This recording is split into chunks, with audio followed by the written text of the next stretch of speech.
There. Good to have you with us this morning. I'm Joe Fryer. And I'm Savannah Sellers. We're going to begin this morning at the Vatican, where day 2 of the conclave to elect the next pope is underway. This morning we saw black smoke. That means after 3 votes, the cardinals have not yet chosen a new pope to lead the Catholic Church. The 133 cardinal electors have since taken a break for lunch. They're going to resume voting later this afternoon with 2 more votes expected today. The last 2 popes were chosen on the second day of the conclave, so there's a lot of anticipation. Today could be that day. We're joined now by NBC News international correspondent Claudio Lavanga and NBC News contributor, Vatican correspondent for the National Catholic Reporter, Christopher White. Good to have both of you with us. So, Claudio, let's start with you. The secrecy of the conclave, that's what makes it so exciting. No TV, no social media, no internet. The only way the cardinals communicate with us is via smoke, which is released from the Sistine Chapel's chimney. How are folks in St. Peter's Square reacting to the smoke show so far?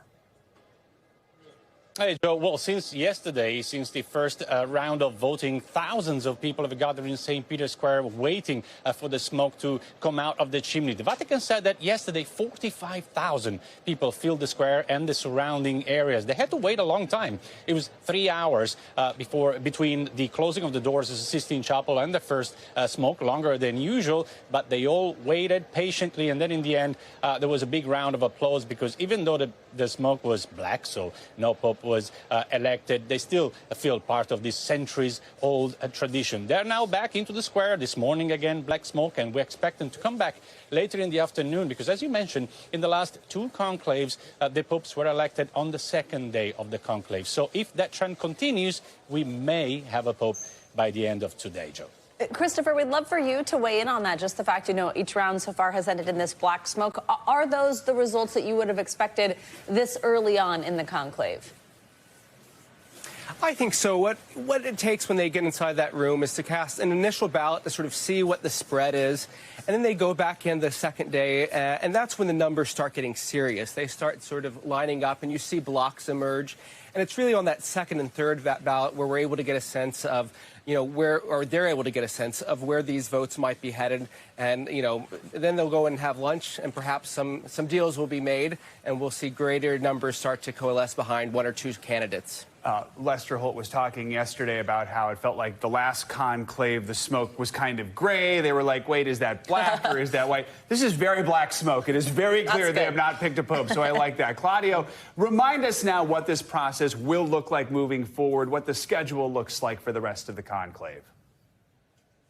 Well, every day the cardinals meet in the morning for 2 rounds of voting and in the afternoon for 2 rounds of voting. So this afternoon they'll meet for another 2 rounds of voting. Now, if they elect a pope on the first vote of the afternoon, for instance, then we'll see white smoke earlier in the afternoon. If not, they will wait until the second round of smoking for that smoke to come out from the chimney. So we may not see it before around 1 p.m. or 2 p.m. Eastern time. And then, so forth every day until they find a pope. But the thing is that after 3 days, if after 3 full days of conclave, they haven't reached an agreement and no cardinal elector has reached the 2/3 majority, they will take a day of pause, prayer, and reflection. In this particular case, it's going to be Sunday. But we'll see. Obviously, all eyes are on that chimney, so we'll see whether we have a pope before then. Christopher, you mentioned that they're now on that lunch break, and that could be where deals are made, were the words you used. I think anyone who has seen the movie Conclave, I recently am a viewer of the movie. That's where a lot went down, was those meal times when there's really communication going on between all the cardinals. Just tell us what conversations might be taking place, what those time periods look like. Well, there's no bribery. That's certainly expressly forbidden.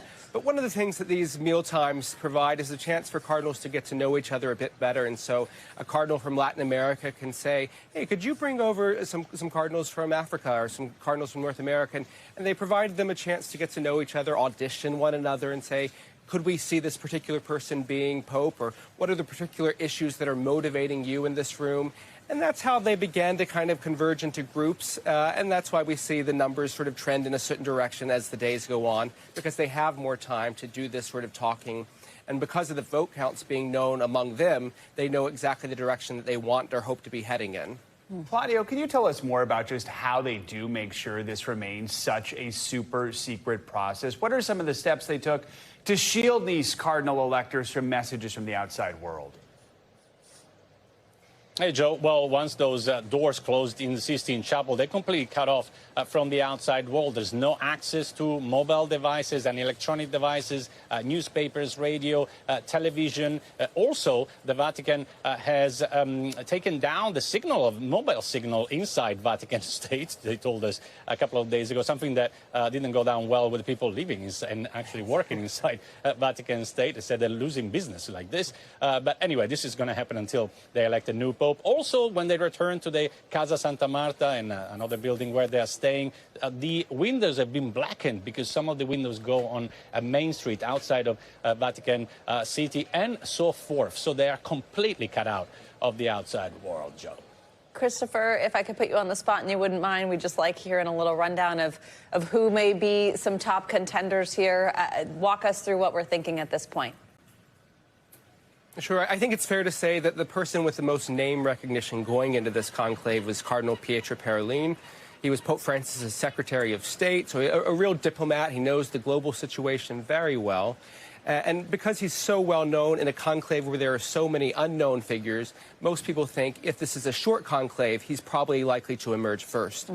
Filipino Cardinal Luis Tagle is someone who's been often talked about. He's sometimes called an Asian Pope Francis because of his concern for the poor and the simple way in which he lives. But I think the general consensus is the longer that this goes on, the greater the likelihood of a surprise candidate emerging, or some sort of consensus candidate if neither of those sort of big names get enough votes in the first rounds. And Christopher, I know that we've had short conclaves recently. Is there a sense that this could be a little different because it's such a large group, because so many of the people didn't know each other coming into these past few weeks? You mentioned sort of the little auditions that might be going on during lunch. It's really tough to say. I think on one hand, the Cardinals are motivated to show unity. They don't want a long conclave because among many of them, they fear that it would project an image of a church divided, that it can't get its act together. On the other hand, I think, some of them in the final days leading into this conclave really said, we've got to take our time. This is, for many of us, the most important vote we'll cast in our lifetime. And so we should perhaps, tap the brakes a little bit to do the necessary work. So I think a 2-3 day conclave is likely, but I'm not putting any money on anything. All right. Claudio and Christopher, thank you both for kicking off our coverage this hour. We appreciate it. In Washington, President Trump's new nominee for Surgeon General is raising some eyebrows. On Wednesday, the president abruptly withdrew his original pick for the position, Dr. Jeanette Nesheiwat. She was supposed to have her Senate confirmation hearing today. Mr. Trump decided to replace her instead with Dr. Casey Means, who has close ties to Health and Human Services Secretary Robert F. Kennedy Jr. NBC News White House correspondent Vaughn Hilliard joins us now with the latest on all things White House. So, Vaughn, we know Dr. Means is a wellness influencer. What else should we know about her, and why are we seeing this last-minute switch by the president? Right. Just before this confirmation proceeding was about to begin, Dr. Nesheiwat, who received a lot of backlash from particularly the MAGA wing of our political sphere over her past support of masking during COVID, somebody who was a presence on Fox, but also is the sister-in-law of Michael Waltz, the former national security advisor. She was met with some scrutiny from close Trump allies. That is what led here to the switch to somebody who is an ally of Robert F. Kennedy Jr. You're seeing Dr. Casey Means, somebody who has promoted metabolic health, and that instead of the medical system, the pharmaceutical companies, that she contends take advantage of Americans on the back end of health crises. She says that the chronic health diseases in the United States need to be addressed on the front end, and that has to do with good energy and healthy eating and physical well-being. She is somebody who has derided the pharmaceutical companies, food companies, even medical institutions, suggesting that medical schools are not appropriately teaching medical students and incoming doctors to be the appropriate health care that Americans deserve and desire. She is somebody who we should note that her sibling, her brother, actually works as an advisor at HHS to Robert F. Kennedy Jr. So both of the Means siblings who have big influencer followings are now both set, if she is to be confirmed, to be key members of this administration. Yvonne, let's talk about the issue of immigration. A federal judge has now temporarily blocked a Trump administration move to deport a group of undocumented migrants to Libya using a military plane. What more are we learning about this? Right, a federal judge intervening and saying that this would-be flight, the two officials tell NBC News, is slated to happen by week's end to go to Libya via a military Department of Defense aircraft is not to take off. Notably, the attorneys for some of these detainees say that their clients, that these detainees are from places like Laos and the Philippines, and that sending them to Libya would prevent them from having 15 days to go before an immigration court, an immigration judge, to raise fear claims. The State Department, under this very Trump administration, warns Americans not to travel to Libya because of terrorism and threats of kidnapping. And there are serious questions as to the legality of sending individuals who are nationals from some of these other countries to places that had not previously been previously notified that they could be removed to. So the federal court intervened here, and at least for now is stepping in the way of this would-be potential flight. The president was asked about this yesterday at the Oval Office. He referred reporters to the Department of Homeland Security, who are not providing any further details to us at this time either, though. All right, and Vaughn, I'm going to borrow a headline from Politico this morning. We do have white smoke on a trade deal. Looks like the president's going to announce a trade deal with the United Kingdom this morning. So what do we know? What can we expect? Right. This is notable. There was a lot of questions as to when an actual trade agreement would come to fruition. The president has promised that his tariffs would amount to wins for the American consumer and the American industry. But he is indicating at 10 a.m. Eastern that he is going to announce this morning a trade agreement with the UK. There are no specifics. There are no details at this time. Typically, these sorts of trade negotiations take a year minimum, and so this could potentially be just the framework as the two sides work out greater details. But we should note that this would-be first trade agreement in the second Trump administration is with the UK, who the United States currently has an actual trading surplus with. He has targeted a great many countries for the U.S.'s trade deficit, but in this scenario, from 2023 to 2024, the actual trade surplus for the United States increased by more than 10%. The U.S., though, has placed tariffs during this administration on not only steel and aluminum, but automobiles coming from the U.K. So we will await to hear what these details of this announcement are later today, guys. All right, Vaughn Hilliard in Washington. Vaughn, thank you. Let's keep that conversation going with Investopeedia's editor-in-chief, Caleb Silver. Caleb, good morning. So would that trade deal with the UK, how big of a deal is it? What's it mean for the economy, for consumers? Yeah, if you're a Range Rover owner, Aston Martin owner, you might be happy about this. But we do import about $70 billion worth of goods from the UK, mostly cars, mostly medicine and pharma. You may have heard of GlaxoSmithKline. You may have heard of AstraZeneca. They make cancer drugs. So they are important to us. That said, as Vaughn mentioned, we actually have a surplus with the UK. So this is not one of those big leverage deals. This is kind of an easy layup for the administration. Still, it's a deal, and deals are good in terms of getting some clarity on where this tariff policy is going. Let's talk about the Federal Reserve. As expected yesterday, interest rates holding steady. I think the news was really going to be, what's Jerome Powell going to say? We want to play a little bit of what he said during the news conference. If the large increases in tariffs that have been announced are sustained, they're likely to generate a rise in inflation, a slowdown in economic growth, and an increase in unemployment. There's so much uncertainty about the scale, scope, timing, and persistence of the tariffs. So clearly Powell is echoing the uncertainty we've been hearing for the last several weeks. Did we get any clues as to what the Fed's strategy could be moving forward? Well, Powell said the word wait or waiting some 22 times during the press conference yesterday because they're waiting to see the effects of the tariffs or what the tariff policy is going to ultimately be like. They can't make monetary policy decisions until they know that. Why? Because if they do lower rates right now, it's just going to cause inflation, and we know higher prices are coming in the form of tariffs. We just don't know how high because of the uncertainty. So the Fed's in a tough place here. This morning, the president calling the Fed chair a fool, actually, on a social post.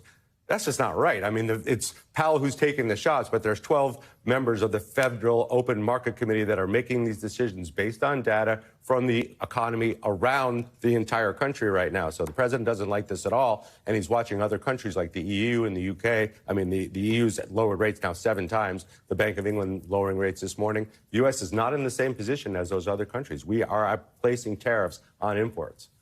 Caleb, what's the advice here then for the American consumer with those rates holding steady? Sadly, you have to wait, too, because rates aren't going anywhere for the near term. We're going to get another meeting in June, probably around 41 days and 6 hours and 20 minutes. You know the deal. And that meeting, maybe we'll see, but it's going to have to take a rise in unemployment for the Fed to want to lower interest rates to jumpstart the economy. Right now, we got that unemployment report last week. Unemployment's only at 4.2%. Inflation's kind of coming to where the Fed wants it. No need to make a move now. You still don't know what the impact of all these tariffs is going to be. Caleb Silver, what would we do without you? Thank you very much, covering a lot of news for us. Thanks, Caleb. A not guilty verdict out of Tennessee is making headlines this morning. 3 ex-Memphis police officers were acquitted on state charges in the beating death of Tyree Nichols. NBC News correspondent Priscilla Thompson has the latest and a warning. Some of the images you're about to see might be disturbing. Counsel would like to stand with their clients. 3 ex-Memphis police officers charged in the 2023 beating death of Tyree Nichols acquitted. We, the jury, find the defendant, Tadarius Bean, not guilty. Demetrius Haley, not guilty. Justice Smith, not guilty. The former officers seen here hugging their attorneys and sobbing after being cleared of 7 state charges, including second-degree murder, stemming from this traffic stop. Body cam footage appearing to show officers kicking, punching, and batoning Nichols, who died from his injuries 3 days later, sparking nationwide protest. Any fair-minded person who watches the video would come to the conclusion that everybody there had some responsibility for Tyree Nichols' death. But members of the jury who were not from Memphis but brought in from the Chattanooga area disagreed, reaching that verdict after an 8-day trial that included testimony from fellow former officer Desmond Mills Jr., who testified for the prosecution in exchange for a plea deal, and Nichols' mother, who recalled seeing her son in the hospital. My son was beaten to a pulp. His head was the size of a watermelon. His nose was broken. The Nichols family attorney Ben Crump calling the verdict a devastating miscarriage of justice, writing, "We are outraged and we know we are not alone." Another officer, Emmett Martin III's state murder case was severed and has not yet gone to trial. All 5 former officers either pleaded guilty or were convicted of lesser charges in their federal case. They're expected to be sentenced this summer. Priscilla Thompson, NBC News.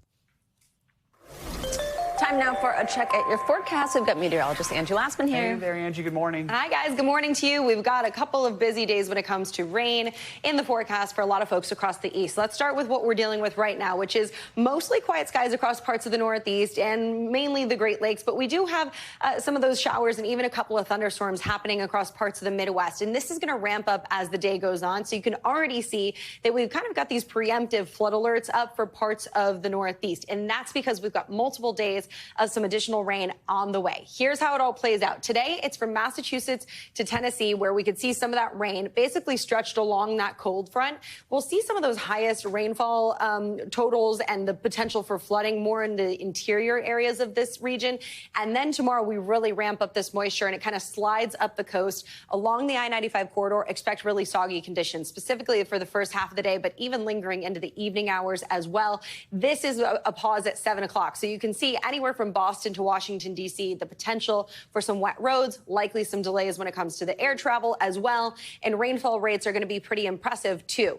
The good news is by the time we get into the later parts of our Saturday, specifically for areas New York and South, we'll see much drier conditions. But we will have some of that rain lingering across parts of New England. The periods of rain will stick with us for our Saturday, and left behind will be those elevated winds as well as those temperatures that are a little on the cooler side than what we've been dealing with. So get ready for a bit of a temperature drop for that region. When it's all said and done, I think at least through Saturday, we'll pick up a good dose of rain, maybe 2-3 inches for the more widespread areas, but up to 4 inches in some of those isolated spots. Temperature-wise, we've got a kind of a mixed bag here. Temperatures in the 50s for Chicago today, below normal. We're above normal out west for Salt Lake City, head into the upper 70s.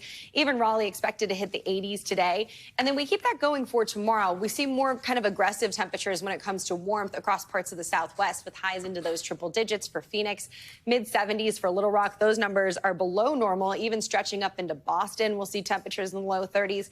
But Minneapolis, 84 degrees for tomorrow. So it'll feel a little bit more like summer for our friends there. But notice the temperature trends for places like New York as we get into the weekend. We'll drop back to the 60s. We'll get back to the 70s by Sunday, and then we'll kind of moderate out into those low 70s for Monday. 70s across the board through the weekend and into early next week for Charlotte. 80s, or near 80 at least, hold steady for Indianapolis as we get through Saturday, Sunday, and Monday. And then we kind of keep those summer-like temperatures, or at least mild spring-like temperatures across parts of the central and northern plains as we get into next week, guys. It'll be 87 degrees in Sioux Falls and hanging out into the mid-80s by Monday. So it's essentially a mixed bag. There you go. But you're dressed like spring, summer. Yes, because I'm manifesting what I want, which is dress for the job you want, not the job you have. Exactly. No mixed bag here. No mixed bag. Spring, summer. Thanks, Angie. We'll see you in an hour. Well, later today, we are set to get a first look at the Transportation Department's plan to improve the U.S. air traffic control system that's been causing massive headaches for travelers. It comes, of course, after these massive delays at Newark Airport. And even though that seemed to get a little bit better yesterday, the FAA says fixing all these problems could take years. NBC News senior correspondent Tom Costello brings us the latest. Yeah, good morning. So we have seen some improvement here at Newark Airport. Yesterday, 88 flights canceled, 125 delays, a vast improvement from where we were last week and for the last 2 weeks. In some cases, delays for arriving flights up to 14 hours.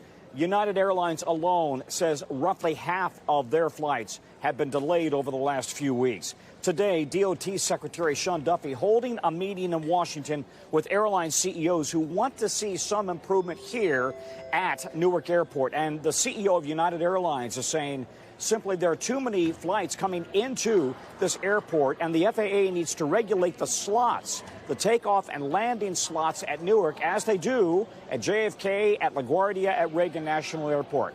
We'll see what they announce in Washington today, but the secretary also expected to unveil a big plan to overhaul the nation's air traffic control system from coast to coast, right? We're talking about equipment. We're talking about, again, trying to deal with getting more controllers into the academy. But the overhaul will take years and literally billions upon billions of dollars. So that's the priority in Washington today. Separately, they continue to announce short-term steps here at Newark to deal with the issues immediately. They're talking about improving the telecom lines that carry the radar data from New York down to the Philadelphia TRACON, which manages the airspace here. Also, they're talking about trying to back up the TRACON radar data so they don't have radars going down, and relying more on trainees who are certified in one position, working on certification in another position, relying on them more as they try to ensure they've got enough people to handle the airspace here at Newark. Again, we're not talking about the tower, not the runways here. We're talking about the airspace above the tower